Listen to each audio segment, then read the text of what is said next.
رہتا ہوں تمہارے عشق کے جلووں، تمہارے عشق کے جلووں سے دل بھرپور رکھتا۔ اعوذ باللہ من الشیطان الرجیم، بسم اللہ الرحمن الرحیم۔ ان اللہ لا یغیر بقوم حتی یغیروا ما بانفسہم۔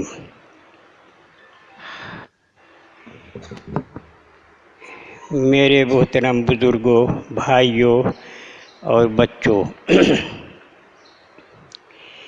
اللہ تعالیٰ کا انعام ہے، اس کی توفیق ہے کہ اس کی کتاب کے عنوان سے یہ محفل، یہ مجلس منعقد ہوئی اور اللہ کے پاک گھر میں۔ مجھے کوئی لمبی چوڑی تقریر نہیں کرنی آتی بھی نہیں، لیکن اتنی بات ضرور کہنی ہے کہ ہمارے استاد کے استاد، دارالعلوم دیوبند کے پہلے طالب علم حضرت شیخ الہند مولانا محمود حسن دیوبندی رحمۃ اللہ علیہ نے حضرت نانوتوی اپنے استاد محترم کا مرثیہ لکھا ہے، بہت سے اشعار ہیں، اس کا ایک شعر مجھے سنانا ہے۔ انقلابات جہاں واعظ رب ہیں سن لے، انقلابات جہاں واعظ رب ہیں سن لے، ہر تغیر سے صدا آتی ہے ففہم ففہم۔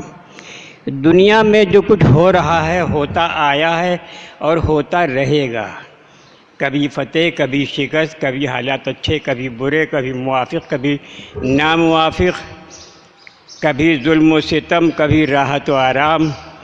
یہ اتار چڑھاؤ دنیا کا خاصہ ہے۔ حضرت فرما رہے ہیں کہ یہ سب اللہ تعالیٰ کی طرف سے واعظ ہیں، واعظ کہہ رہے ہیں، ہم کو نصیحت کر رہے ہیں۔ کیا کہہ رہے ہیں؟ ففہم ففہم، اب سمجھ جاؤ، اب سمجھ جاؤ، اب سنبھل جاؤ، اب سنبھل جاؤ۔ لیکن افسوسناک اور تلخ حقیقت ہے کہ ہم مسلمان، غیروں کی میں بات نہیں کرتا، ان کے پاس کچھ نہیں ہے، ہمارے پاس سب کچھ ہے۔ اللہ ہیں، اللہ کے نبی صلی اللہ علیہ وسلم ہیں ہمارے سینوں میں، اللہ کی کتاب ہے، سب کچھ ہے ہمارے پاس، مگر ہمارا بھی حال وہی ہے جو اور قوموں کا ہے۔ کوئی آفت، کوئی مصیبت آ جاتی ہے، خدا نہ خواستہ سیلاب آ جائے، اللہ نہ کرے طوفان آ جائے، کوئی ایسی اور عام مصیبت آ جائے تو ہم کرتے کیا ہیں؟ بجائے اس کے کہ ہم رخ کرتے مسجدوں کی طرف، ذکر کی طرف، تسبیح کی طرف، استغفار کی طرف، ہرگز نہیں کرتے ہم یہ۔ ہم مولوی لوگ نہیں کرتے، ہم عوام کو کیا کہیں، ہم لوگ نہیں کرتے۔ جبکہ آپ صلی اللہ علیہ وسلم وجہ تخلیق کائنات، کائنات تو بنی انہی کے دم سے، کائنات میں تو رونق انہی کے دم سے ہے، کائنات کے تو تاجدار ہیں وہ۔ ان کا حال یہ تھا کہ اگر تیز ہوا چلتی تھی تو مسجد کا رخ فرماتے تھے، اس لیے کہ پچھلی قوموں پر ہوا کا بھی عذاب آیا ہے۔ ایسا نہ ہو کہ ریحٌ فیہ عذاب علیم، یہ دیکھنے میں تو ہوا ہے اور اس کے اندر اللہ کا عذاب چھپا ہوا ہو۔ آپ صلی اللہ علیہ وسلم کا یہ حال تھا۔ آپ فرماتے ہیں کہ میں دن میں 70 مرتبہ استغفار کرتا ہوں، تو بخشائے تھے۔ قد غفر اللہ ما تقدم من ذنبک وما تأخر، اللہ میاں نے صاف اعلان کر رکھا ہے۔ لیکن آپ فرماتے ہیں کہ میں 70 مرتبہ استغفار کرتا ہوں، اور ہمارا حال کیا ہے کہ 2-1 بار بھی پڑھنا مشکل ہے۔ وہ نمازی میں جیسے تیسے جلدی جلدی اللہم انی ظلمت نفسی ظلما کثیرا جلدی پڑھ لیا، اب کام ختم۔ میرے کہنے کا مطلب یہ ہے، تو ہونا یہ چاہیے تھا کہ یہ ہوتا۔ ہم کرتے کیا ہیں یار؟ بتاؤ تازی نیوز کیا ہے؟ کتنے مر گئے، کتنے بچ گئے، کیا ہوا، کس ٹکر میں کتنے مر گئے؟ صبح تک اطلاع ملی تھی کہ 10 مر چکے ہیں، اب بتاؤ تازی اطلاع کیا ہے؟ 15 مرے، 12 مرے، یہ ہے۔ ہم آدمی گنتے ہیں، ہم مصیبت کتنی آئی ہے کتنی نہیں آئی یہ گنتے ہیں، جبکہ ہونا یہ چاہیے تھا جیسے ہی ہمارے کانوں میں یہ آواز آتی کہ فلاں جگہ طوفان ہے، فلاں جگہ حادثہ ہو گیا ہے، تو ہم اللہ کی طرف رجوع کرتے ہیں۔ اس نے ہم کو زندگی کا موقع دے دیا ہے، ابھی ہمیں کچھ کر لینے کا موقع ہے، استغفار کرنے کا، درود پڑھنے کا، قرآن پاک پڑھنے کا، نمازیں پڑھنے کا، اپنے حقوق ادا کرنے کا۔ آنکھیں بند ہونے کے بعد کون کچھ کر پائے گا؟ یہ ہمارا عام حال ہے۔ میرے اس پس منظر میں نے یہ بات کہی کہ یہ بلا آئی تھی، اور چپکے سے کہیے تو کہوں کہ بلا ہم لائے، ہمارے کچھ لوگ لائے تھے جو دشمن ہیں انسانوں کے، انسانیت کے، یعنی اسلام کے اور مسلمانوں کے۔ اس لیے کہ جو سچا پکا مسلمان نہیں ہے وہ واقعتاً اور حقیقتاً بات کتنی بری لگے کسی کو، حقیقت یہی ہے کہ وہ حقیقی انسان نہیں ہے۔ حقیقی انسان تو وہی ہے جو سچا پکا مسلمان ہے، جو اللہ کو، اپنے خالق کو، اپنے مالک کو، اپنے رب کو پہچانتا ہے، اور اپنے سب سے بڑے محسن اللہ تعالیٰ کے بعد آپ صلی اللہ علیہ وسلم کو مانتا ہے۔ سچا حقیقتاً انسان وہی ہے، بقیہ انسان نما جانور ہیں، انسان نہیں ہے۔ تو یہ بلا لائی گئی ہے کاہے کے لیے؟ ہمارا روحانی اور تعلیمی نظام گڑبڑ کرنے کے لیے۔ دنیا بھر میں تو ہم نہیں کر سکتے تھے، لیکن جہاں جہاں بھی ہم سے ممکن ہوا ہم نے یہ شمع جلائی کہ تعلیم کو عام کیا جائے، قرآن کی تعلیم کو عام کیا جائے، مکاتب قائم کیے جائیں، مسجدوں میں کچھ نہ کچھ انتظام پڑھنے پڑھانے کا ہو۔ تو کچھ نہ کچھ، بعض جگہوں پر بہت کچھ اور بعض جگہوں پر کم، لیکن کچھ نہ کچھ ہر جگہ ہو رہا تھا۔ لیکن یہ ہمارے بدعمالی ہی کی نحوست ہے، ہماری غفلت ہی کا نتیجہ، اس کی سزا ہے کہ جو ہم پر یہ مصیبت نازل کی گئی ہے۔ اللہ کی طرف سے نہیں ہے، بندوں ہی کی طرف سے، شیاطین الانس کی طرف سے۔ تو ہونا ہی چاہیے تھا کہ ہم رجوع کرتے، بھائی ٹھیک ہے، مسجد میں آنے پر پابندی تھی تو گھروں میں استغفار کی مجلسیں ہوتی۔ ہمارے گھر میں 2، 4، 5، 10 جو بھی فرد تھے، ہم انہیں لے کے کسی وقت بیٹھتے اور سب مل کے استغفار کرتے، تعلیم عام کرتے، قرآن پاک کو پڑھنا بڑھاتے۔ نہیں، ہم موبائل ہمارے سب کے ہاتھوں میں ہے ماشاءاللہ، ہر لڑکی لڑکے کے ہاتھ میں، ہر بڑے بوڑھے کے ہاتھ میں ہے، لہذا وہ یہی دیکھ رہا ہے کیا دنیا میں کیا ہو رہا ہے، اسی میں وقت گزار رہا ہے، بجائے اس کے کچھ اور کرتا، اپنی عاقبت بناتا۔ کرنے والوں نے کیا ہے۔ ابھی میں نے دیکھا چند دنوں پہلے مولانا خالد سیف اللہ رحمانی صاحب نے اس لاک ڈاؤن کا فائدہ اٹھاتے ہوئے ایک کتاب لکھ دی علم کلام پر۔ وہ علم کلام کی پہلی کتاب قرار دیے جانے کی مستحق ہے کہ آدمی کو کچھ پتہ چلے علم کلام ہے کیا۔ خیر، تو کہنے کا مطلب یہ جو اللہ کے نیک بندے ہیں وہ وقت کا فائدہ اٹھاتے ہیں۔ ہماری بدقسمتی ہوگی اگر ہم وقت کا فائدہ نہ اٹھائیں۔ تو اس لیے ایک بات تو یہ کہنی تھی جو آج کے حالات کے پس منظر میں، اور دوسری بات یہ کہنی تھی جو کسی اللہ والے نے کہہ دیا ہے، تندیے باد مخالف سے نہ گھبرا اے عقاب۔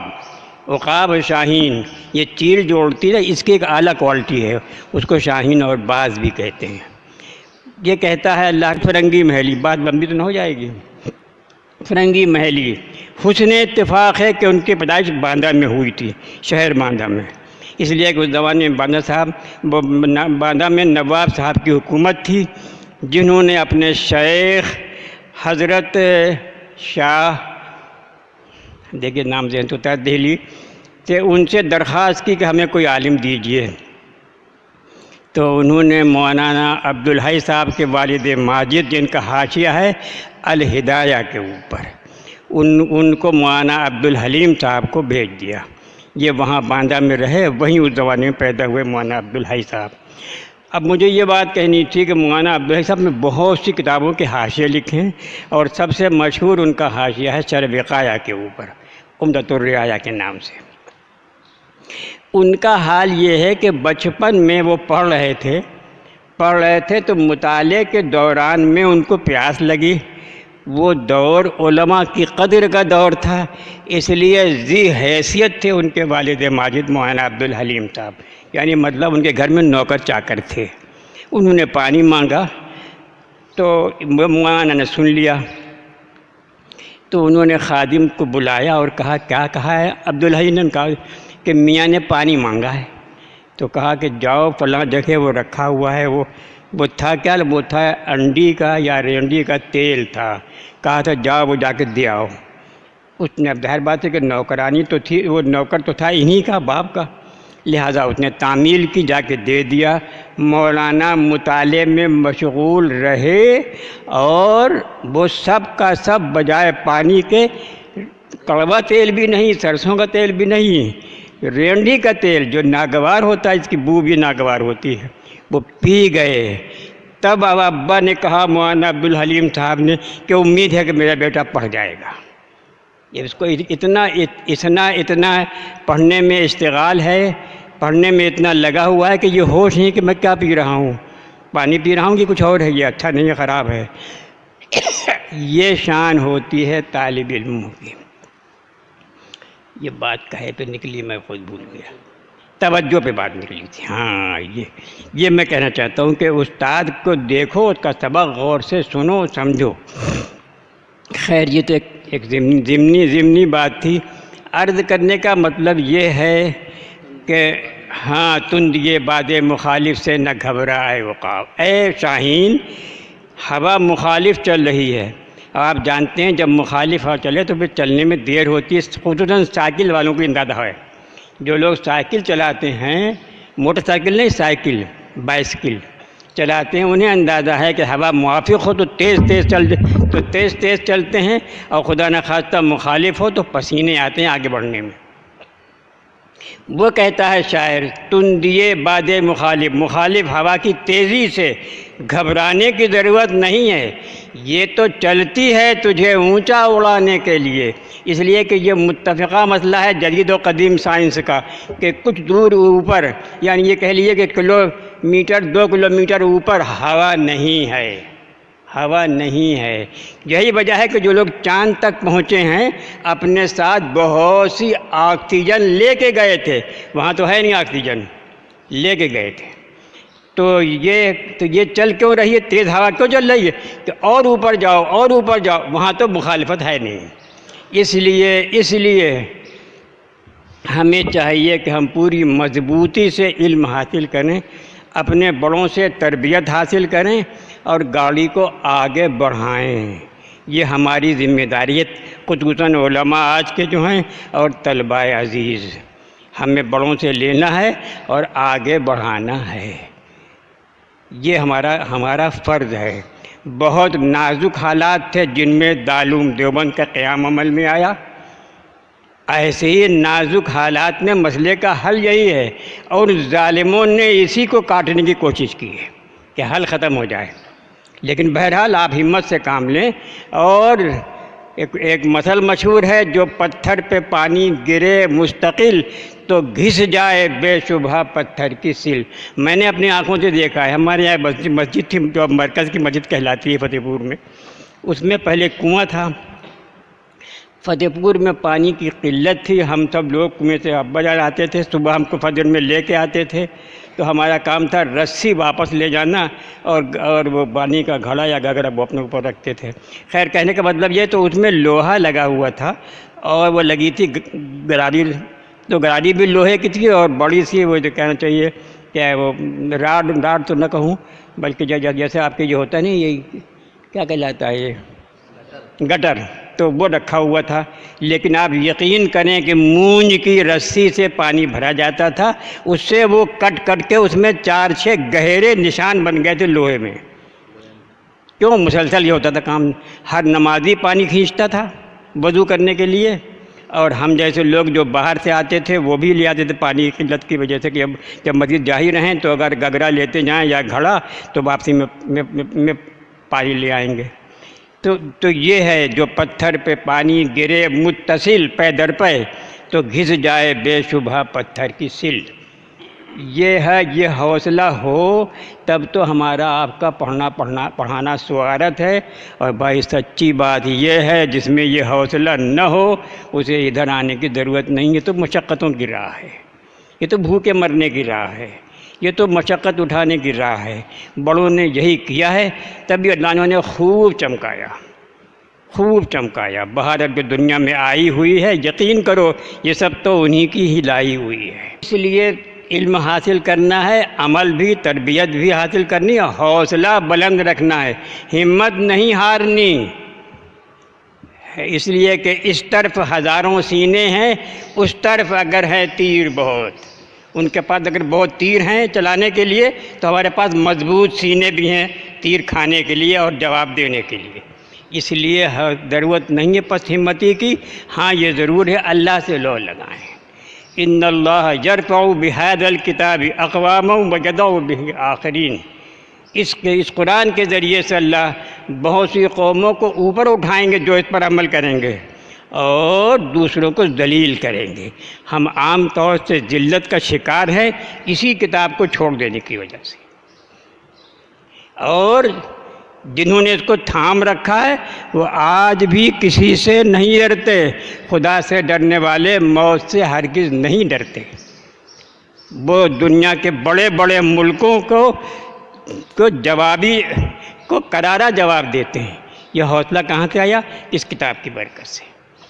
چنانچہ مجھے بھی اس کی چند باتیں آیتیں ابھی ایک حافظ صاحب نے پڑھا تھا، مجھے بہت اچھا لگا، آپ بھی چند آیتوں کا ترجمہ سن لیں اور دیکھیں اللہ تعالیٰ کہ یہ زندہ کتاب لگتا ہے آج نازل ہوئی، کیا کہہ رہی ہے آپ کو، کیا پیغام دیتی ہے۔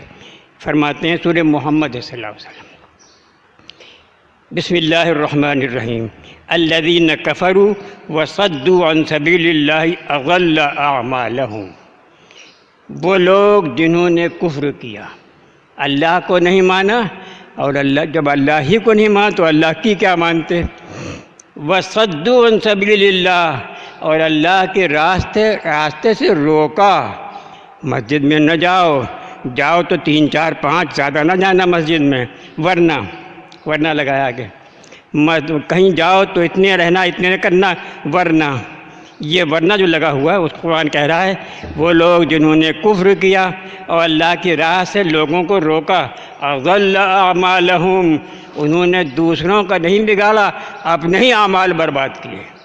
دنیا میں ان کو اللہ نے موقع دیا تھا کہ ایمان قبول کر لیں، اعمال صالحہ اختیار کرے، مگر نہ ایمان قبول کیا نہ اعمال صالحہ اختیار کیے، اضل اعمالہم، تو انہوں نے اپنا ہی نقصان کیا، اپنے ہی اعمال برباد کیے۔ والذین آمنوا وعملوا الصالحات، اور وہ لوگ جو اللہ پر ایمان لائے اور انہوں نے صالح اعمال کیے۔ ایک بات ذہن میں رکھیں، عمل صالح کسے کہتے ہیں؟ عمل صالح اسے کہتے ہیں جس کی بنیاد شریعت پر ہو، قرآن پر، حدیث پر، اجماع امت پر اور قیاس پر، جس کی بنیاد ہو، اور اس کے ساتھ ساتھ جو شریعت کے مطابق ہو، منمانی نہیں، بلکہ جو حکم جس موقع پر شریعت کا ہے اس موقع پر اس کا لحاظ کرنا، تو اس میں جس کے اندر ایمان کی روح، جس کے اندر دل میں ایمان ہو اور عمل موافق شریعت ہو، اس کو عمل صالح کہتے ہیں۔ دل میں ایمان نہیں ہو تو وہ عمل صالح نہیں ہے، یعنی وہ جنت میں پہنچانے والا نہیں ہوگا۔ جیسے کہ بہت سے غیر مسلم بہت سے اچھے کام کرتے ہیں، بڑے وعدے کے پابند ہوتے ہیں، سچ بولتے ہیں، بے ایمانی نہیں کرتے، اور غریبوں کا لحاظ کرتے ہیں، کمبل بانٹتے ہیں، کیا کیا کرتے ہیں، تو یہ سب نیک عملی ہے، بظاہر حقیقتاً نیک عملی نہیں ہے، کیونکہ تہ میں ایمان نہیں ہے۔ ایمان ہوتا تو پھر یہ بہت کام آتا۔ وَآمَنُوا بِمَا نُزِّلَ عَلَى مُحَمَّدٍ وَهُوَ الْحَقُّ مِنْ رَبِّهِمْ، اور وہ جو اللہ کے بندے محمد صلی اللہ علیہ وسلم پر نازل کیا گیا اس پر ایمان لاتے ہیں، وَهُوَ الْحَقُّ مِنْ رَبِّهِمْ، اور ان کی رب کی طرف سے فیصلہ کن بات یہ کہ یہی برحق ہے جو محمد صلی اللہ علیہ وسلم لے کے آئے ہیں، اس کے علاوہ برحق نہیں ہے خلاف پیمبر کسے رہ گزید کہ ہرگز بمنزل نخواہد رسید۔ محمد عربی کعب روئے ہر دو سراز، کسے کے خاک درش نیست خاک برسرے ہو، جو آپ کے در کا غلام نہیں ہے وہ مٹی ملے، برباد ہو، ضائع ہو، اللہ کو کوئی پرواہ نہیں ہے۔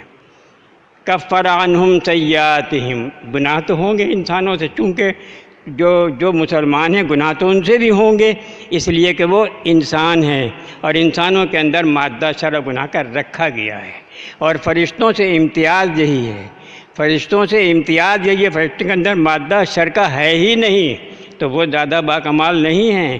زیادہ باکمال وہ متقی مومن ہے کہ جس کے اندر مادہ ہے شہوت کا، فساد کا، شر کا، لیکن وہ اس کے مطابق عمل نہیں کرتا، وہ اس کے مقابلے میں حق پر چلتا ہے۔ تو فرمایا کہ ان کی سیئات کو مٹا دیں گے، وَأَصْلَحَ بَالَهُمْ، اور ان کا حال درست کر دیں گے، حال درست کر دیں گے۔ یہ قرآن کہہ رہا ہے، اللہ کی زندہ کتاب ہے۔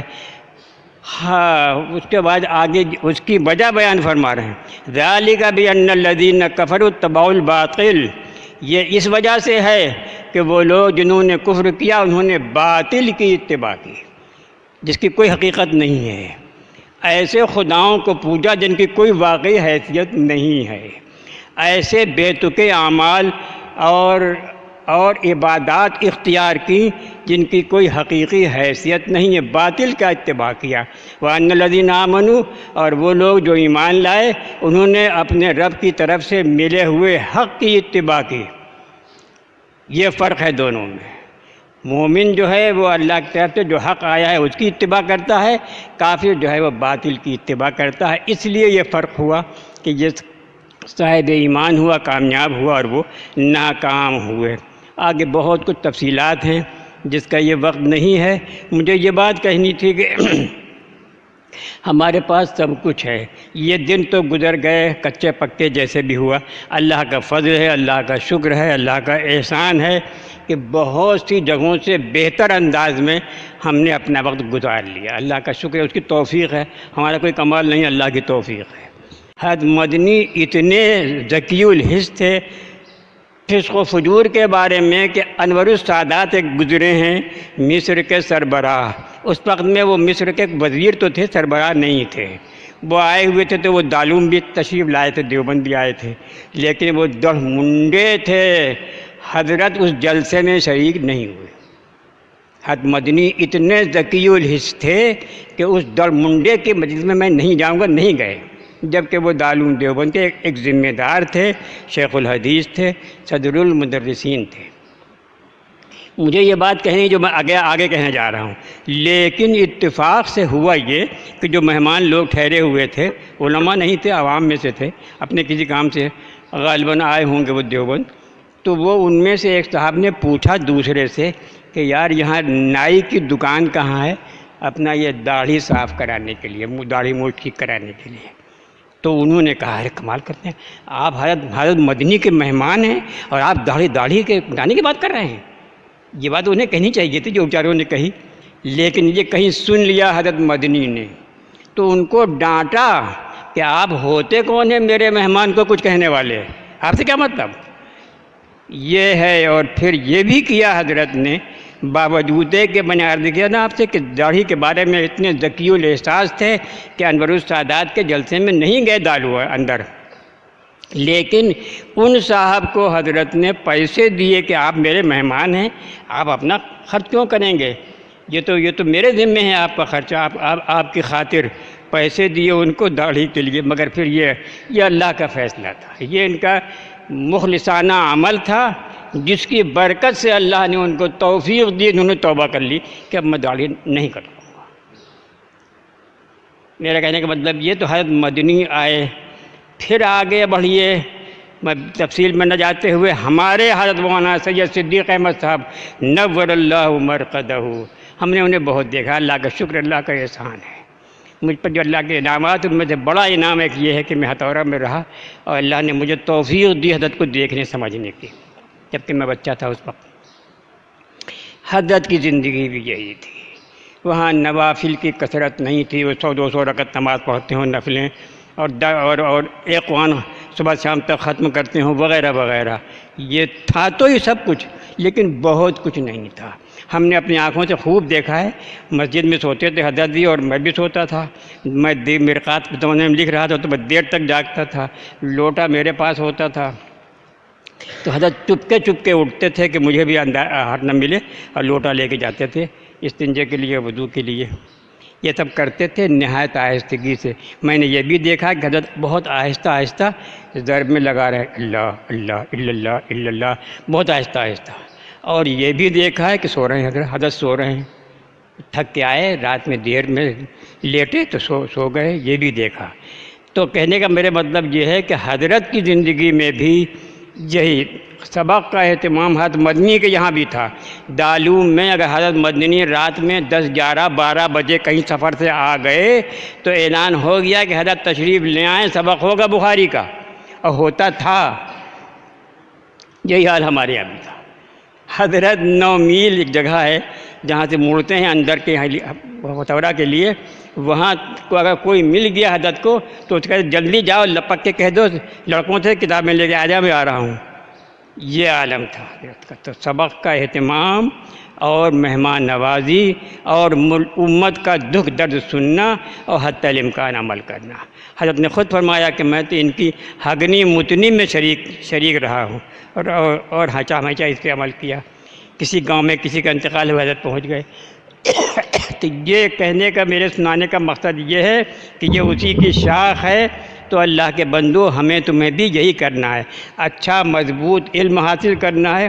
حضرت کا علم کا یہ عالم تھا کہ شرح جامی جیسی کتاب کی شرح لکھی ہے، بخاری کی کچھ حصے کی شرح لکھی ہے، اور سلم کی شرح لکھی ہے۔ سلم معمولی کتاب نہیں ہے، سلم میں اچھوں کے پسینے آتے تھے اور آتے ہیں، اور نکالو ہوا چل رہی، نکالو کہ اپنے بس کی نہیں ہے۔ یہ ہے تو یہ حضرت کا یہ علمی مقام تھا، لیکن یہ مقام تھا۔ اسی طرح ہمیں تمہیں بھی مضبوط علم حاصل کرنا ہے تاکہ جو کچی باتیں ادھر ادھر چل رہی ہوتی ہیں ہم ان کی تردید کر سکیں، اور عمل میں پختگی اور خدمت بہت بڑی چیز ہے۔ یہ 3 چیزیں ہوئیں، علم حاصل کرنا مضبوطی کے ساتھ میں، عمل کرنا، خالی پڑھنا نہیں ہے، عمل کرنا، اور تیسری چیز ہے خدمت، اپنے بڑوں کی، اساتذہ کی، والدین کی، چچا کی، پھپھا کی، ماموں کی، اور اپنے محلے والوں کی، بستی والوں کی، ملک والوں کی، دنیا والوں کی خدمت۔ یہ چیزیں ہمارے مابین امتیاز ہیں۔ دیوبند کا ہونا، قاسمی ہونا، مظاہری ہونا، ندوی ہونا، یہ امتیاز نہیں، ہمارا امتیاز یہ ہے مضبوط علم اور بھرپور عمل، اور تیسری چیز یہ ہے خدمت۔ یہ 3 چیزیں ہمیں اپنانی ہیں۔ فی الحال چھٹی ہو رہی ہے، گھر جا کے چھوڑ نہیں دینا کہ اب تو نہ پڑھیا ہے، جتنا پڑھنا تھا پڑھیا ہے، اب کیا کریں گے پڑھ کے، اب تو چھٹی ہے۔ چھٹی نہیں ہے، مکتب عشق کا دیکھا یہ نرالا دستور، اس کو چھٹی نہ ہوئی جس کا سبق یاد ہوا۔ چھٹی کہاں ہے؟ دارالعلوم دیوبند میں ہمارے وقت میں پورے سال میں صرف 2 چھٹیاں تھیں۔ ایک تو دو چھٹی ہوتی ہے بڑی، رمضان والی وہ ہوتی تھی، وہ تو ہوتی ہی تھی۔ بقرعید کی چھٹی ہوتی تھی 10 دن کی۔ ان 2 کے علاوہ تیسری چھٹی ہوتی تھی 26 جنوری اور 15 اگست کی، اور بس ان 2 کے علاوہ کوئی تیسری چھٹی نہیں ہوتی تھی۔ اور ہمارے ہتھوڑا میں تو چھٹی ہوتی ہی نہیں تھی۔ ہم لوگ اپنے زمانے میں جب لکڑیاں جنگل سے لاتے تھے اور دنیا بھر کے کام کرتے تھے، اس زمانے میں بھی جمعے کے دن بھی سبق پورے ہوتے تھے، سبق کا نقصان نہیں ہوتا تھا۔ یہ چھٹی اس لیے کہ چھٹی کیا چیز ہے؟ تو اس لیے اللہ کے بندو چھٹی نہیں ہوئی ہے، جو کچھ پڑھا ہے اس پہ عمل کرنا ہے، اور بڑوں کو سمجھانا ہے، گاؤں والوں کو، محلے والوں کو سمجھانا ہے، محبت سے خدمت کر کے ان سے قریب ہو کر کے ان کو دعوت دینی ہے۔ یہی ہماری زندگی کا مقصد ہے۔ یہ ہم نے کر لیا تو انشاءاللہ بیڑا پار ہے، اور خدا نخواستہ اس میں کمی ہے تو خطرہ ہے کہ کہیں راستے میں ڈوب نہ جائے ہمارا بیڑا۔ اللہ تعالیٰ فضل فرمائے، کرم فرمائے۔